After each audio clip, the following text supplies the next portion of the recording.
अब भगवान बड़े हुए, अब जब बड़े हुए हैं तो अब खेल खेलने लगे। खेल, जिंदगी को खेल समझो, कृष्ण की तरह नहीं। कृष्ण ने हर काम को खेल की तरह खेला है। और जब तुम किसी काम को खेल की तरह खेलोगे तो फिर कोई समस्या खड़ी नहीं होगी, तब तुम उस चीज का आनंद लोगे। बच्चा क्यों इतना प्रसन्न रहता है? क्योंकि वो खेल खेलता है। 24 घंटे देखो ना, वो खुश है। क्यों? उसका मन कर रहा है क्या करने का? खेल खेलने का। इसलिए भगवान ने तुम्हें जो भी काम दे रखा है उसको खेल बना दो और खेल की तरह उसको खेलना शुरू कर दो, फिर देखो आप। इसलिए भगवान श्री कृष्ण खेल खेल रहे हैं। किसके साथ? श्रीमद् भागवत में लिखा है, वत्सान मुंचन क्वचिद समय क्रोश संजात हासः स्तेयं स्वादवत्यथिदधिपयः कल्पितः स्तेययोगैः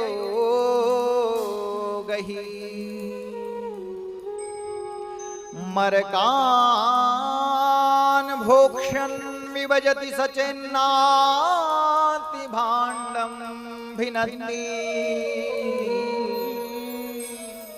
द्रव्यालाभे सगृहकुपितौ यातयुपक्रोश्यतो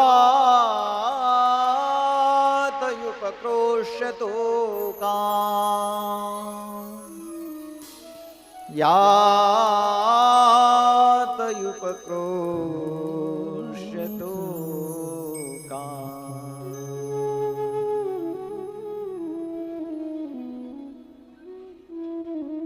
लेकिन खेल भी किसके साथ खेलता है?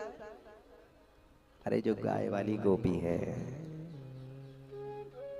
जिसके अंदर प्रेम है, जिसके अंदर भाव है, जिसके अंदर प्यार है, वहां जाकर के और तब बछड़ा खोलता है। और जैसे ही बछड़ा खोलता है कृष्ण कन्हैया, तो वैसे ही वो बछड़ा खुल करके सबसे पहले अपनी माँ के थनों में अपना मुख मारता है और तब चुसुर चुसुर चुसुर चुसुर दूध पीना शुरू करता है। वाह रे वाह। सबसे ज्यादा खुशी बछड़े को अपने माँ के दूध की पीने की होती है, और जितनी खुशी बछड़े को गाय का दूध पीने की होती है, उतनी खुशी हमारे कृष्ण कन्हैया लाल को होती है। इसलिए कृष्ण कन्हैया को प्रसन्न करने के लिए बछड़े को खोलो, और वह जो बछड़ा है जैसे वह खुलता है वैसे ही कृष्ण प्रसन्न हो जाता है और उछलने लग जाता है। और जैसे ही वह बछड़ा दूध पी लेता है, उसके बाद आपने देखा होगा फिर वो 2-4 मिनट के लिए उछलता रहता है, कूदता रहता है। तब भगवान श्री कृष्ण उस बछड़े को उछलते हुए देख करके प्रसन्न होते हैं और जिसकी वो गाय होती है उन लोगों को खूब आशीर्वाद देते हैं। श्रीमद् भागवत में लिखा हुआ है, क्या प्रमाण है कि तुम्हारे घर में कृष्ण आया है? एक प्रमाण है वो। हर चीज का कोई ना कोई प्रमाण तो होता ही है ना। हम लोग वृंदावन जाते हैं, हम लोग द्वारिका जाते हैं, हम लोग जगन्नाथ जाते हैं, हम लोग बद्रीनाथ जाते हैं। इसलिए तो जाते हैं कि हे प्रभु, जब हम जगन्नाथ आए हैं, जब हम बद्रीनाथ आए हैं, हम जब रामेश्वरम की यात्रा कर रहे हैं, जब हम लोग केदारनाथ पहुंचे हैं, तो जब हम तेरे पास आ सकते हैं तो तुझे भी तो हमारे पास आना चाहिए ना। तो भगवान बोलता है कि ठीक है भाई, जैसे तू मेरे पास आया है वैसे ही मैं भी तेरे पास एक ना एक दिन जरूर आऊंगा। तो वो दिन कौन सा होता है भाई? हमारा तो पता लग गया ना कि हम लोग जिस दिन भगवान के मंदिर में जाते हैं, हमारा तो पता लग गया कि उस दिन हम गए थे भगवान के मंदिर में। लेकिन भगवान का पता कैसे लगता है कि कौन से दिन आया भगवान हमारे घर में? तो उसके लिए लिखा है श्रीमद् भागवत में कि वो कौन सा दिन होता है। वो है ये श्लोक। इस श्लोक को तो हर व्यक्ति को अपने घर में लिख देना चाहिए, वैसे नहीं, वो भी सोने के अक्षरों से। वत्सान मुंचन क्वचिद समय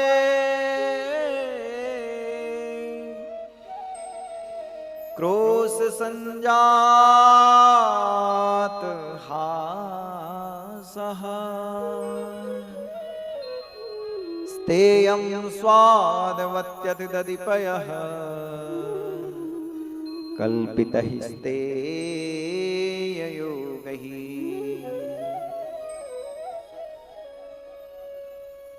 सुन रहे हो आप लोग? सुन लगे ध्यान से कि नहीं सुन लगे? सुना, हमारी तरफ देखा। कितनी मुख्य बात आ गई नहीं? अरे तुम बद्रीनाथ गए तो श्री गए या तू खर्च करी?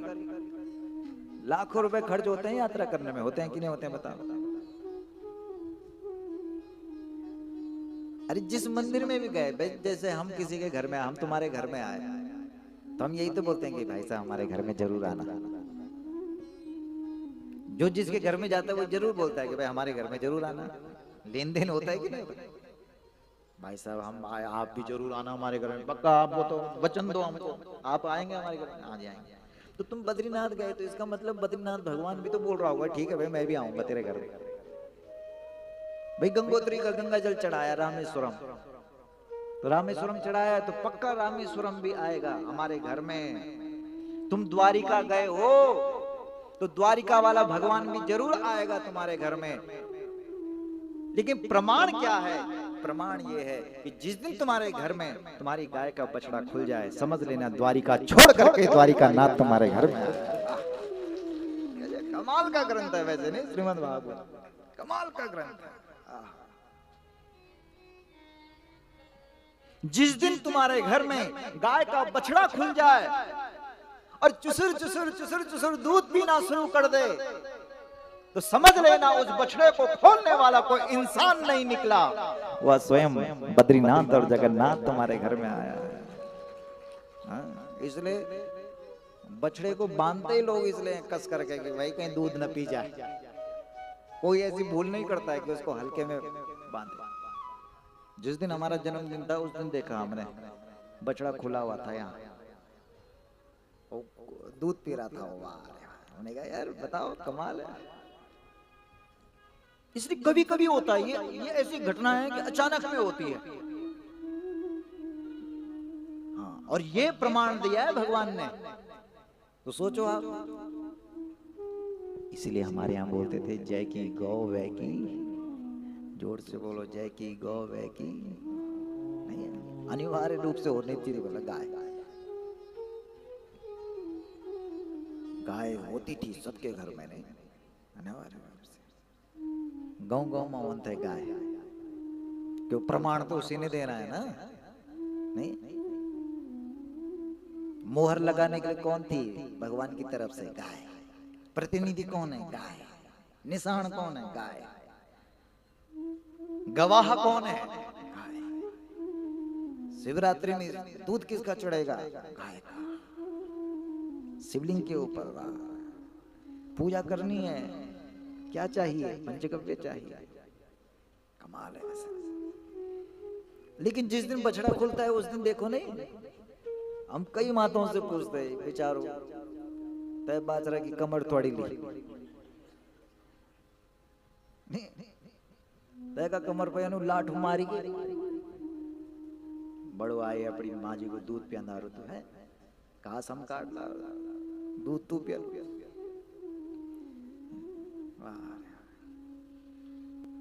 नहीं नहीं नहीं। उसके बाद देखो भगवान कितना खुश है।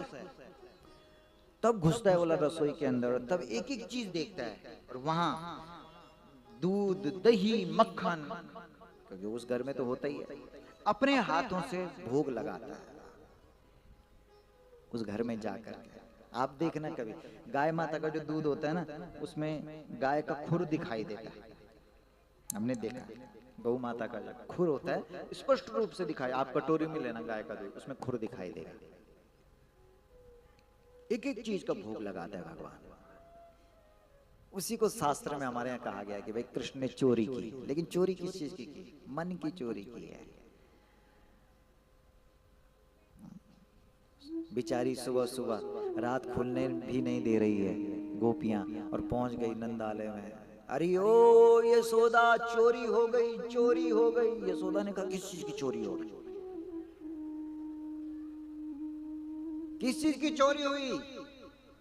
सोने की चोरी हुई? कख थे जित जाए, शांति विहार की कथा में थे जाए। यशोदा जी पूछ रही है कि किस चीज की चोरी हुई? सोने की चोरी हुई, चांदी की चोरी हुई, हीरे की चोरी हुई, किस चीज की चोरी हुई? अब गोपी के तो मन की चोरी हो रखी है, अब बोल ही नहीं पा रही। अब बोले भी कैसे? मन चुराया है ना कृष्ण ने। अब जिसका मन चुराया है उसको देखो आप। नहीं